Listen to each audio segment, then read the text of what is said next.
حضرت میمونہ رضی اللہ تعالی عنہا نبی کریم صلی اللہ علیہ وسلم کی زوجہ مطہرہ نے بتلایا کہ نبی کریم صلی اللہ علیہ وسلم نے نماز کے وضو کی طرح ایک مرتبہ وضو کیا، البتہ پاؤں نہیں دھوئے، پھر اپنی شرمگاہ کو دھویا اور جہاں کہیں بھی نجاست لگ گئی تھی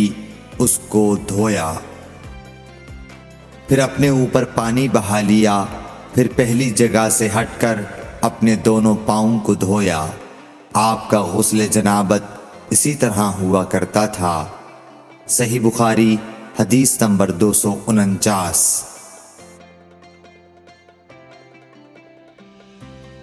ام المومنین میمونہ رضی اللہ تعالی عنہا نے فرمایا کہ میں نے نبی کریم صلی اللہ علیہ وسلم کے لیے غسل کا پانی رکھا تو آپ نے اپنے ہاتھ 2 مرتبہ یا 3 مرتبہ دھوئے، پھر پانی اپنے بائیں ہاتھ میں لے کر اپنی شرمگاہ کو دھویا، پھر زمین پر ہاتھ رگڑا، اس کے بعد کلی کی اور ناک میں پانی ڈالا اور اپنے چہرے اور ہاتھوں کو دھویا، پھر اپنے سارے بدن پر پانی بہا لیا اور اپنی جگہ سے ہٹ کر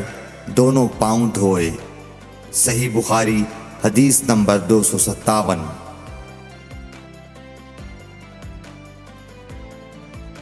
ام المومنین میمونہ رضی اللہ تعالی عنہا نے بیان فرمایا کہ میں نے نبی اکرم صلی اللہ علیہ وسلم کے لیے غسل کا پانی رکھا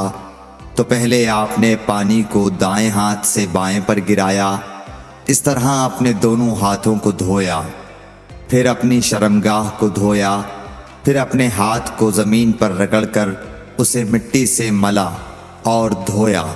پھر کلی کی اور ناک میں پانی ڈالا، پھر اپنے چہرے کو دھویا